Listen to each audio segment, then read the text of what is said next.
اللہ الرحمن الرحیم۔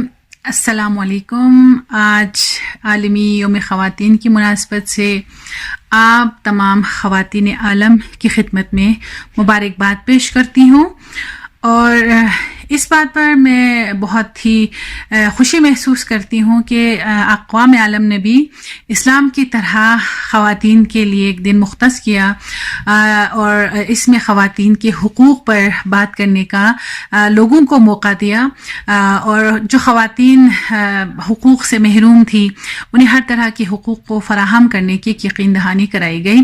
تو یہاں پر میں اقوام عالم کو ایک اور بات یہاں پر ایڈ کرنا چاہوں گی کہ خواتین کے حقوق میں سے صرف وہی حقوق جو اسلام نے خواتین کو عطا کی ہیں اگر وہی دیے جائیں نا تو کوئی خاتون کسی بھی خاتون کو حق مانگنے کی ضرورت نہ پڑے۔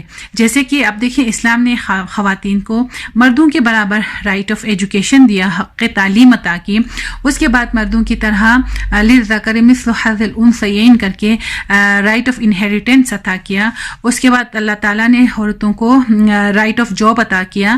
یعنی ہر طرح کے حقوق اللہ تعالیٰ نے بہت ہی پرسکرائب کر کے، بہت ہی اسپیسیفک کر کے قرآن کے اندر اس کو نازل کیا۔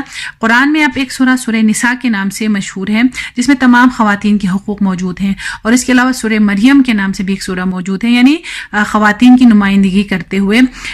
تو میں سب کو یہی پیغام دوں گی کہ آپ اسلام کی طرف آئیں، اور اسلام کی جو ڈیفائنڈ حقوق ہیں اگر وہ خواتین کو بن مانگے عطا کی جائے نا تو کسی بھی خاتون کو حق مانگنے کے لیے گھر سے باہر نکلنا نہ پڑے۔ بہت شکریہ۔